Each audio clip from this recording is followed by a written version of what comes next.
Alors déjà, merci à toi d'avoir accepté cette interview. Merci à vous. Si je me trompe pas, c'est la première fois tu le fais comme ça face caméra? Interview filmée, ouais, c'est la première fois. Tu es là depuis déjà 6 années en tant que youtubeur et même beatmaker sous le pseudo du Chroniqueur Sale. Et aussi 6 ans dans le métier du rap, car on sait que tu étais déjà beatmaker de métier. Tu es aussi devenu chroniqueur dans un média. Comment est-ce que toi, tu te décrirais? Moi, je suis un passionné. Passionné avant tout, ça fait des années effectivement que je gravite autour de ça. Maintenant, beatmaker de métier, non. C'était vraiment une passion. Oui, j'avais placé 2-3 trucs, je faisais des choses très confidentielles dans une époque où, justement, il fallait vraiment être passionné pour faire ce que nous, on proposait. Et ensuite, j'ai tout arrêté. Et puis, il y a eu des années où le rap a redécollé, entre guillemets, il y a eu plus de diversité, donc beaucoup plus de gens qui s'y sont intéressés, donc beaucoup plus de gens qui ont donné leur avis. Et je me suis dit, les avis qu'on entend, c'est jamais ceux que nous on tient, avec mes gars, mes potes, tout ça. Et j'ai dit, vas-y, on va rigoler, on va être un peu porte-parole des gens qui pensent comme nous. Et peut-être qu'on a un petit peu plus d'expérience pour expliquer les choses. On s'est pas pris le rap depuis la renaissance du hip-hop, entre guillemets. Et histoire de faire rire. Et ça a démarré comme ça. Voilà. Mais en tout cas, il n'y avait pas une vocation de se prendre au sérieux au départ ou de faire une vraie chaîne sérieuse sur le rap avec du contenu hebdomadaire ou quoi. Non, non. Si j'avais un truc à dire, je le dis. Si j'ai rien à dire, je dis rien en fait. Et le masque que tu portes, c'est devenu ta marque de fabrique. À quoi il te sert selon toi? C'est pour masquer ta véritable identité par peur d'éventuelles conséquences ou c'est simplement par image? Non, il y a trois, on va dire, il y a 2 ou 3 raisons. La première, effectivement, c'est ça crée une marque, il y a une identité visuelle. Dès qu'on voit le marque, on sait que c'est moi, au moins c'est identifiable directement. Deuxième chose, comme on dit, donne un masque à quelqu'un, il te dira la vérité. Bon, ben voilà, ça permet aussi d'avoir un ton beaucoup plus large et beaucoup de journalistes te le diront. Et j'ai pas du tout la prétention d'être un journaliste, mais quoi qu'il arrive, quand tu parles de quelque chose et que tu t'engages, que tu donnes un avis vraiment tranché, tu clives. Si tu clives, c'est que tu plais pas à tout le monde. Et donc forcément, ça me permet de ne pas me soucier de ça, puisque de toute façon, personne ne va venir me reprocher quoi que ce soit, parce qu'on ne me reconnaîtra pas. Donc ça me permet d'avoir une marque, identité visuelle et une liberté de ton beaucoup plus importante en fait. Ok, donc personne t'a jamais reconnu et t'as jamais eu de problème par rapport à ce masque? Non, mais après, de toute façon, ce qu'on entend par problème, c'est juste des gens qui vont venir te saouler. En tout cas, j'ai jamais eu une remarque ou un message ou des retours sur des artistes qui n'auraient pas aimé ce que j'ai dit sur eux. C'est même pas tant les artistes, mais un artiste, il sait qu'il va, à partir du moment où tu proposes une œuvre, tu sais que ça peut plaire ou ne pas plaire. Maintenant, si t'es pas prêt à la critique, les 3/4, ils le sont en vrai, même si on n'a pas l'impression. Et du moment qu'on parle d'eux, c'est voilà. Mauvais buzz, c'est du buzz quand même. Et en vrai, c'est plutôt les groupies.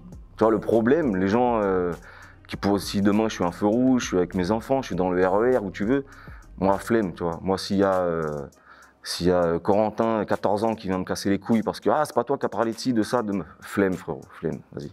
Je mets un masque, prends pas la tête avec ces bêtises-là, tu vois. Mais pourtant, on vit dans un pays où on est censé être libre de s'exprimer sur ce qu'on veut, quand on veut. Mais toi, au final, tu critiques, tu as le droit de le critiquer et en plus, tu le fais de façon argumentée. Oui, enfin, ça n'a pas toujours été le cas. Au début, je voulais marquer le coup. Au début, les premières vidéos, c'était quand même assez bête et méchant, tu vois. Mais il fallait se démarquer. Je trouvais qu'il y avait beaucoup trop de critiques rap, entre guillemets, bisounours, tu vois. Donc, effectivement, j'y allais un peu fort. Parfois, j'exagérais, parfois, je faisais preuve de mauvaise foi, mais c'était voulu. Et puis derrière, tu vois les limites que ça a et tu commences à donner beaucoup plus de sens, apporter un bagage plus intéressant. Et c'est là, d'ailleurs, où la chaîne, elle a vraiment commencé à intéresser des gens à mon petit niveau. C'est une toute petite chaîne, mais en tout cas, je me suis rendu compte que faire juste le relou de service, ça avait ses limites. Et quand tu dis oui, on est un pays où on peut dire ce qu'on veut, oui, légalement, mais on sait très bien aujourd'hui qu'il y a des dramas pour rien, les gens se supportent pas, on supporte pas la vie de l'autre, il y a qu'à aller une journée sur Twitter pour capter, tu vois. Donc moi, j'ai passé l'âge de ces conneries, en fait. Voilà. Mais du coup, par rapport à tes vidéos, tu as déjà reçu des menaces concrètes de l'entourage d'artistes? Non, jamais. Non, ça jamais. venait forcément du public? Oui, et franchement, même maintenant, ça arrive plus, mais sinon, oui, au début de la chaîne, vu que j'étais très clivant et que je tapais fort sur certains artistes ou sur certains publics même, parce que je parle jamais juste de l'artiste en tant que tel, je parle de ce qu'il propose, ce qu'il transmet, les gens qui l'écoutent, j'essaie de faire un truc un peu plus large, un peu plus sociologique entre guillemets. Et oui, j'avais déjà reçu vite fait des messages de gens, de petits qui n'étaient pas contents, mais t'as vu, après, c'est la vie. Hein. Mais justement, ce qu'on apprécie particulièrement dans ton personnage, c'est que même si tu as ce côté un peu chieur du rap français, tu restes quand même assez bienveillant vis-à-vis du travail des artistes. Est-ce que c'est le fait que toi aussi tu sois passé par la case artiste, entre guillemets, qui fait que même si t'aimes pas ce qu'ils font, tu respectes quand même? Non, on va dire que en fait, les gens qui ont juste une mauvaise impression de ce que je fais ou qui ont vu juste 2-3 vidéos, notamment les plus trash, ont cette sensation que juste je tape. Mais les gens qui connaissent vraiment mon travail savent qu'au contraire, je donne beaucoup de force, que justement, en vrai, je suis très bienveillant sur ce que j'aime. Et du coup, si je peux aiguiller comme ça, moi, c'est le but du jeu, en fait. Moi, j'essaye maintenant de... En fait, il n'y a pas si longtemps, j'ai reçu un message de quelqu'un qui m'a dit « Frérot, j'écoute tes vidéos depuis 4-5 ans et en fait, aujourd'hui, je me prends le rap différemment parce que j'ai compris d'autres choses. Je suis plus que à m'intéresser à une attitude, un machin. J'essaye de comprendre la DA, j'essaye de voir musicalement ce qu'il essaye de faire, j'essaye de comprendre un album dans sa globalité. Et moi, c'est ça que je veux faire. Donc, il y a plus un rôle presque éducatif, avec toute l'humilité que voilà. Et dans ta dernière vidéo, tu soulignais un manque de critique chez la plupart des médias et des journalistes rap. Pour toi, est-ce qu'un média doit forcément dire quand ça va, mais également quand ça va pas? Par exemple, nous, chez La Pépite, on parlera pas notre ligne édito, on tient à ne pas parler d'un artiste ou d'un projet si ça ne nous plaît pas. On parle forcément que de ce qu'on aime. Ouais, mais dans la vidéo en question, par exemple, j'ai dit que j'appréciais beaucoup le travail de Grunt, par exemple. Et Grunt, c'est un média pareil, il parlera pas de quelque chose qu'il n'aime pas. Et de ce point de vue-là, parce qu'en fait, cette remarque-là, elle concerne uniquement les médias très généralistes, mais qui vont parler de quelque chose parce qu'on les a payés pour ça, ou parce qu'il y a des intérêts autres, ou parce qu'il y a du market, ou il y a des connexions, il y a des affinités. Mais moi, en fait, je reproche pas aux médias de parler uniquement de ce qu'ils aiment, au contraire. Parce que si toi, après tu as confiance en ce média-là, tu sais qu'ils ont une ligne directrice, une ligne éditoriale qui te parle, et ben justement tu vas aller vers eux pour chercher, pour découvrir des choses qui normalement sont censées te plaire puisque tu leur fais confiance sur ce qu'ils mettent en avant. Tu vois. Ce qu'on ne retrouve pas sur les médias généralistes vu qu'ils mettent tout en avant. Et justement, tu dois en suivre en pagaille des médias. C'est quoi les médias que tu recommandes? Mais pas tant que ça en vrai. Hein. Même je commence à regarder des interviews depuis peu. Même les interviews de rappeurs et tout, ça m'a jamais intéressé parce que moi, je me concentre vraiment que sur la musique. Même pendant des années, regarder un clip, ça me cassait les couilles pour dire à quel point c'est vraiment la musique qui m'importe. Parfois, j'aimais un morceau, finalement, je voyais le clip après, mais et finalement, j'aimais moins le morceau derrière parce que le clip, je voyais pas le truc comme ça ou quoi.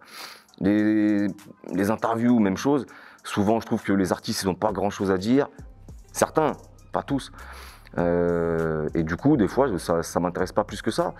Moi, les médias que j'aime, ça a toujours été les mêmes. C'était l'ABCDR du son, c'est Grunt, c'est des médias, c'est Backpackers, c'est La Pépite. Et je dis pas ça parce qu'aujourd'hui je suis avec vous, j'ai déjà parlé de vous même avant. Parce que c'est des médias où on sent la passion, on sent une direction, on sent une volonté de mettre en avant un certain rap, celui qu'on aime. Et voilà, moi c'est ça que j'aime bien. Et peu importe le style en vérité même. Par rapport à la palette de médias qu'il y a actuellement, selon toi, c'est quoi un média, on va dire, qui n'a aucun intérêt? Parce qu'aujourd'hui, malheureusement, on suit tous des lignes édito différentes. Toi, justement, tu nous dis que tu préfères les médias qui te retranscrivent beaucoup de passion, beaucoup de travail et une certaine authenticité. Aujourd'hui, qu'est-ce que tu distingues chez ces autres médias? Du coup, si c'est pas de la passion et de l'authenticité. En fait, il n'y a aucun média qui sert à rien parce qu'après, chacun va s'y retrouver. C'est-à-dire que le consommateur de rap basique, c'est-à-dire qui aime bien les piocher là, qui n'a pas forcément de goût très défini, etc. Les médias généralistes, il y trouvera son compte. Surtout que généralement, maintenant, la plupart, ils ont même élargi, ils ne parlent pas que de Peura. Il y a du lifestyle, il y a du foot, il y a tout ce que tu veux. Ça devient plus... chacun va un peu picorer à droite à gauche, tu vois. Là, j'ai vu une interview, par exemple, sur Bouscapé de Mardinho. Voilà, magnifique. Ça tue. Alors que peut-être que l'article d'après va pas me plaire, tu vois. Mais donc, en fait, il y a du bon partout. Il faut juste aller piocher ce dont on a envie. Et après, un média qui sert à rien, après, c'est le risque des médias qui mettent en avant qu'un seul style de rap ou qu'un seul style d'artiste. Si c'est pas le style qui t'intéresse ou dans lequel tu te reconnais ou tu prends plaisir à écouter, bah, ce média-là, tu vas pas le calculer.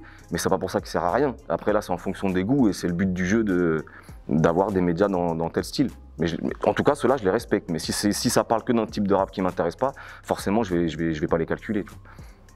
Et dans la continuité de ta dernière vidéo, tu semblais aussi bien remonter contre certains journalistes rap qui, pour toi, n'osent pas critiquer certains projets. Est-ce que tu penses que certains le font par juste copinage ou par peur de représailles Non, je pense que c'est une déformation professionnelle. C'est-à-dire que ça fait, les trois quarts, ça fait très longtemps qu'ils sont là-dedans. Et ils se rendent même plus compte, en fait. Mais effectivement, il y a de l'affinité qui est passée par là, il y a des intérêts qui sont passés par là, mais ils l'ont digéré, ils s'en rendent même plus compte et ils finissent par tout aimer. Tu vois. Ils aiment tout, mais de bonne foi.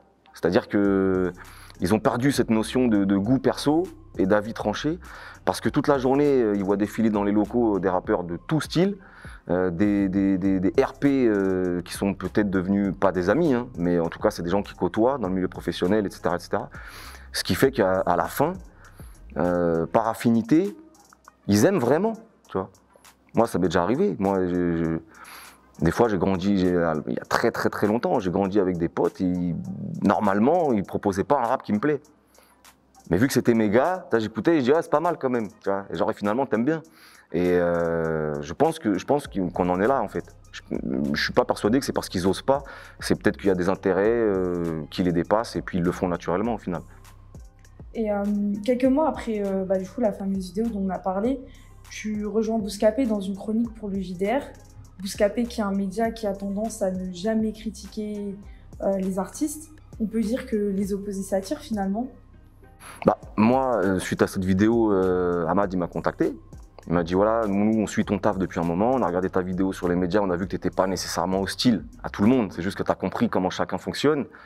Et nous aujourd'hui, je pense qu'on a la légitimité pour te donner la parole. Et on aimerait te donner la parole. Prouver qu'on peut aussi mettre en avant quelqu'un qui ne va pas forcément dans le sens du vent. Et voilà, j'ai dit moi écoutez les gars, moi si j'ai carte blanche, on y va. Si j'ai pas carte blanche, on n'y va pas. Du coup, au final, tu n'as jamais eu peur que ça desserve ton image ou certains de tes propos? Non, mais après, au début, il y a certaines personnes qui ont commencé à dire « Ah, bah, tout ça pour finir chez Bouscapé, nanana. » Mais en fait, c'est ridicule, attendez de voir ce que je vais y dire. Voilà. Et puis, dès la première vidéo, tout le monde m'a dit « Bon, bah voilà, finalement, on s'est trompé. Effectivement, ça se voit que tu as une liberté de ton et que tu es aussi à l'aise et tranchant que sur ta propre chaîne. » Voilà. Sinon, j'y serais pas allé, mais c'était le deal de départ et en vrai, c'est tout à leur honneur, tu vois. Voilà. Maintenant, tu as 38 ans, tu as connu de nombreuses époques du rap français. Quelle est l'époque que tu as le plus préférée? Bah, c'est compliqué parce qu'en vrai, je pense que les quelques dernières années qu'on a vécues là, je pense que ça a été la plus riche. En fait, si je fais parler la tête, la période la plus riche, la plus efficace, avec de la diversité, de la technique, de l'autotune, du chant, enfin bref, quelque chose qu'on n'avait jamais vu. Et une effervescence, c'est ce qu'on a vécu entre 2014 et 2019, à peu près. Mais si je laisse parler le cœur, c'est 95-2000, tu vois. Voilà. Parce que je pense que tu ne te prends pas la musique de la même manière à 20 piges qu'à presque 40. Et donc forcément, j'ai quand même une préférence, une nostalgie, un lien particulier parce que c'est mes souvenirs avec mes gars, tu vois, et c'est plus pareil après. Bien sûr, j'ai vu la puissance du truc. Je pense que intrinsèquement, le rap était encore de meilleure qualité là dernièrement. Mais l'époque que je préfère, par nostalgie et par vis-à-vis de mon âge et tout ça, c'est l'époque 90s, tu vois. Et si le chroniqueur sale avait eu YouTube dans les années 2000, quels artistes auraient eu le droit à leur chronique sale? Beaucoup de monde. Dans les années 2000 ouais. Franchement. Ah, ça aurait été chronique sale en pagaille. Hein. Mais comme d'habitude, tu vois, quand je dis qu'une chronique sale, à chaque fois, elle est rarement complètement tranchée. Il y a quand même toujours du noir et du blanc. Mais je pense que je me serais certainement attardé sur Ali B. Montana. Je me serais certainement attardé peut-être sur Cynic. Et je dis pas que là, c'est des artistes que j'aime pas. J'aurais fait une chronique sale sur eux. Donc forcément, ça aurait un petit peu piqué, mais je sais pas, moi, j'aurais parlé de qui encore? L.I.M. sûrement. Même Hocus Pocus, ils auraient eu le droit, tu vois. Moi, je tape toujours des deux côtés, moi. Et ouais, voilà, tu vois, tout ce créneau-là, soit le rap un peu trop bisounours, ou le rap un peu trop terre-terre, débile pour un bourrin pour rien, je pense qu'ils auraient pris, ouais, ils auraient pris. Ok. Est-ce que tu penses qu'aujourd'hui, les auditeurs sont moins exigeants que ceux d'il y a 10-15 ans? T'as une masse, oui, qui est moins la masse des consommateurs. Dans mes vidéos, je suis toujours en train de mettre les connaisseurs et les consommateurs en opposition. Alors c'est très simpliste, très simplifié, mais c'est toujours pour faire comprendre, je vulgarise un peu ce que je veux dire. Et je pense qu'aujourd'hui, on a une plus grosse part de consommateurs. Donc eux, oui, ils sont peut-être beaucoup moins exigeants. Il y a eu un temps où les consommateurs de rap avaient déserté et il restait que les passionnés, en vrai. Et là, oui, en vrai, les connaisseurs, ils étaient très exigeants. Mais aujourd'hui, tu as aussi... En fait, vu que le gâteau est devenu tellement plus grand, les auditeurs se sont tellement développés, que même la part des connaisseurs est immense. Donc si, aujourd'hui, tu as quand même beaucoup de gens qui attendent les projets au tournant, ou les rappeurs, ou qui ont une grosse exigence. Je pense que c'est pareil, en fait. Le nombre fait que ça compense. Il n'y a pas d'époque, il y a toujours eu des gens exigeants, tout le temps. Qu'est-ce que tu penses des nouvelles modes musicales comme la drill, ou plus récemment la plug? En fait, je pense déjà que le rap, je crois que c'est la musique qui évolue le plus, il y a le plus de richesse. Donc déjà c'est lourd parce que ça veut dire que c'est une musique qui vit. Après, moi j'ai rien contre ni la drill ni la plug. D'ailleurs je peux kiffer les deux comme je peux détester les deux, c'est comme d'habitude. Qu'est-ce qu'on en fait? Qui le fait? Pour raconter quoi? Avec quel style? Est-ce que c'est juste, tu vois, par exemple, la drill, quand c'est arrivé, moi j'étais dedans. Et puis quand tout le monde s'est mis à y aller de son petit morceau de drill parce qu'il fallait faire la drill alors que les gars ils sont claqués sur de la drill, là ça sert à rien. Et à ce moment-là, il n'y a eu que de la drill qui est arrivée, tout le monde avait son petit morceau. Mais est-ce que c'était pertinent? Non, c'est juste pour surfer sur le truc. La plug, c'est pareil. Maintenant, tu vas avoir beaucoup de petits qui vont se dire ah ouais, lourd, vas-y, maintenant c'est la plug, qui vont se mettre à pousser la chansonnette auto-tunée en bas, tu vois, en marmonnant. Mais en fait, ça va être éclaté. Donc moi, j'ai rien contre aucun style de peur pourvu que ça soit bien fait par des gens qui ont vraiment capté les codes de chaque truc et qui le font honnêtement et avec passion, tu vois. Et dans la drill, dans la plug, il y en a. Voilà. On a l'impression en ce moment qu'il y a une uniformisation des projets de la part des artistes mainstream, entre grosses guillemets. Par exemple, il y a toujours le gros feat, le focus track destiné à la radio, le morceau aux sonorités drill. Est-ce que tu penses qu'au fil du temps, les artistes rap français ont perdu en créativité? Mais je pense surtout c'est qu'ils ont peur. Ils ont peur. Ils veulent plus prendre de risques. Les trois quarts dont on parle, en plus, ils sont signés en maison de disques. Et on revient un petit peu. Alors, c'est pas du tout la même période que ce que moi j'appelle l'époque sombre du rap français, parce qu'aujourd'hui, les maisons de disques, elles bossent quand même bien mieux. Souvent, les gens qui y travaillent sont des gens vraiment issus du rap en plus. Et pour certains, ils ont une vision. Et d'ailleurs, je pense que les plus gros projets qui sont sortis ces 5-6 dernières années, ils étaient tous signés en maison de disques. Donc, je suis pas anti-maison de disques. Mais par contre, comme toute société, comme toute entreprise, ils ont un besoin de rentabilité. Et à un moment donné, il faut taper là où on sait que ça va marcher. Donc c'est comme ça que ça s'uniformise. C'est toujours la même histoire. Donc là, on est arrivé à des scores incroyables ces derniers temps, grâce à des projets, grâce à une formule, grâce à certains types de sonorités et un morceau, un format un peu type. Bon bah voilà, les frérots ils sont là, ils veulent faire de l'oseille aussi, donc on continue à suriner la même formule. On préfère pas prendre trop de risques pour essayer de continuer à surfer sur un truc qui marche. Mais combien de temps? Voilà. Mais pour toi justement, qu'est-ce qu'il faut pour faire un bon projet en 2021? Faut faire ce qu'on aime et pas se dire, faut faire vraiment ce qu'on aime, ce qu'on sent, et pas se dire, alors attends, il n'y a pas de cahier des charges, quoi. Voilà. Les mecs sont là, alors attends, c'est exactement ce que tu as décrit tout à l'heure, c'est ce qu'il faut éviter. Alors attends, il me faut un gros feat, il me faut un morceau pour la radio, si tu commences à réfléchir à un album comme ça, c'est mort. Il faut y aller en mode page blanche, tu vois, et sortir ce que tu as à sortir. Et les gens, ils le sentent, ça. Les gens, ils le sentent. Et en tout cas, dernièrement, les gens qui ont réussi à faire leur trou, c'est des gens qui ont fait ça. Alors, ils ne le font pas autant que ceux qui continuent à dupliquer leurs recettes, mais à force, ça va saouler les gens. C'est ce qui s'est déjà passé. Donc, et on y arrive là, je crois. Quel est l'artiste qui t'a le plus déçu ces dernières années?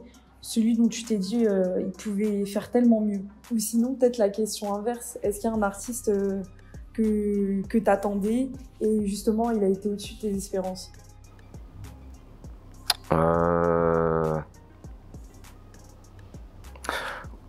Franchement, Alpha One. Alpha One, j'aurais jamais pensé qu'il arrive avec ce qu'il fait, avec ce qu'il propose depuis des années. J'aurais jamais pensé, par exemple, qu'il pète le Roro, ce mec-là. Tu vois. Et là, ça a dépassé mes attentes parce que moi j'aime ce qu'il fait parce que c'est mon école rapologique, entre guillemets. Mais j'aurais jamais pensé qu'il arrive finalement à parler à autant de monde, sans jamais en plus, tu vois, travestir son truc. Et petite question obligatoire, c'est qui ta pépite à suivre en 2022? C'est la continuité de Benjamin Epps, voir ce qu'il va continuer à proposer, et Bébé Jacques. Voilà.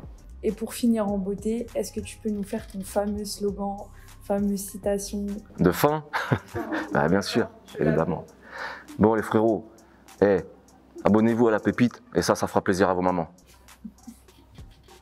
Merci. Même de rien, merci à vous.